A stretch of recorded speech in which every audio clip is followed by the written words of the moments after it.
অস্ট্রেলিয়ায় জাতীয় দলের ব্যস্ততা, তখন দক্ষিণ আফ্রিকার পথে বাংলাদেশ এ দল। এবার প্রোটিয়াদের মাটিতে লম্বা সিরিজের চ্যালেঞ্জ নিয়ে এ ক্যাটাগরিতে থাকা টাইগাররা। এরই মধ্যে আজ দক্ষিণ আফ্রিকার উদ্দেশ্যে দেশ ছেড়েছে নাইম অঙ্কনরা। জাতীয় দলের পাইপলাইনে থাকা ক্রিকেটারদের জন্য এই দক্ষিণ আফ্রিকা সফর নিজেদের চেনানোর বড় মঞ্চ।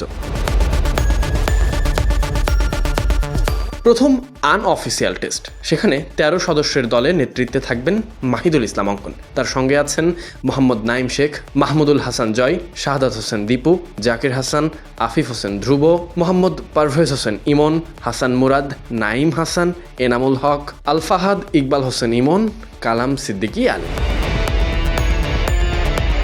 এই সফরের শুরুতে 4 দিনের ম্যাচ। 23 থেকে 26 আগস্ট প্রোটিয়ায় দক্ষিণ আফ্রিকা এ দলের বিপক্ষে হবে প্রথম আনঅফিসিয়াল টেস্ট বাংলাদেশ এ দলের। এরপর 30 আগস্ট থেকে 2 সেপ্টেম্বর পসেফস্ট্রুমে দ্বিতীয় 4 দিনের ম্যাচ। টেস্টের পর শুরু হবে ওয়ানডের লড়াই। 6 সেপ্টেম্বর ব্লুমফন্টেইনে প্রথম আনঅফিসিয়াল ওয়ানডে, 9 সেপ্টেম্বর কিম্বারলিতে দ্বিতীয় ম্যাচ, আর 12 সেপ্টেম্বর পসেফস্ট্রুমে তৃতীয় এবং শেষ ওয়ানডে। প্রায় 3 সপ্তাহের এই সফরে 4 দিনের ক্রিকেট থেকে সাদা বলের লড়াই, 2 ফরম্যাটেই নিজেদের প্রমাণের সুযোগ পাচ্ছে বাংলাদেশ এ দলের ক্রিকেটাররা। বিশেষ করে জাতীয় দলের দরজায় কড়া নাড়ার অপেক্ষায় থাকা ক্রিকেটাররা এই দক্ষিণ আফ্রিকা সফরে ভিন্ন কন্ডিশনে দেবে বড় পরীক্ষা।